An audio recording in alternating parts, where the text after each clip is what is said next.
May hapon, Sir Chris. Amo ning giugasan nga marker, Sir Chris, oh. Halos mag 1 inches ang iyang gilagmon. Liter C. Nana ni sa 10 feet kalawmon. Plat siya nga bato. Nasa marka nga liter C.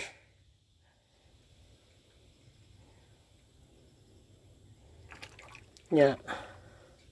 Kini nga porsyon diri nga marker mo na sa south. Naka-south siya. Kini mo na si ang kilid ani mo ning sentros target katong imong gitudlo. Oo. Pero ako gyapon ang giugasan.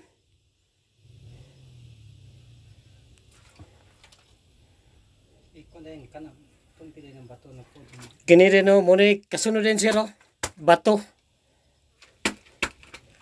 Kana. Kana. Kini, bato lang gyapon ng kasunod. Muna kilid ni sa, nanis kilid sa south. Nasa south ni. Muna ni nga bato ang sinter. Muna sinter, sir, bato gyapon ni.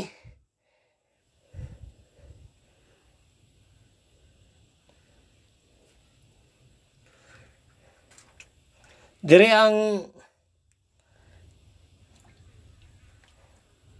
distansya nila, sir, kini sa plat dire nga kuan, liter C, mga nasa mga 4 feet ang distansya diha kana nga marker kana diha sa kilid nga side kana diha kini diyon.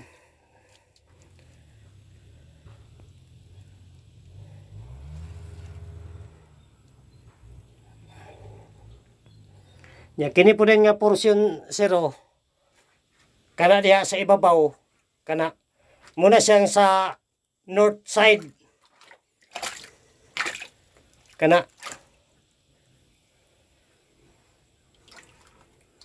kini nakakuan palibutan na ng bato, naka slope, nakapader, wa kay mapilian kay kini dire pader tanan.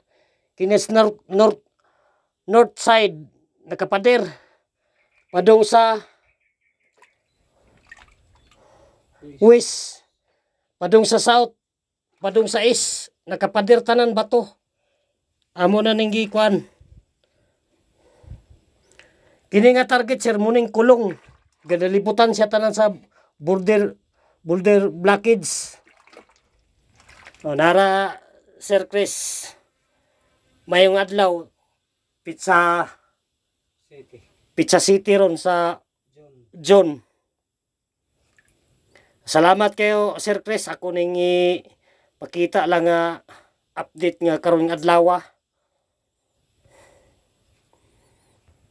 Salamat kayo, sir.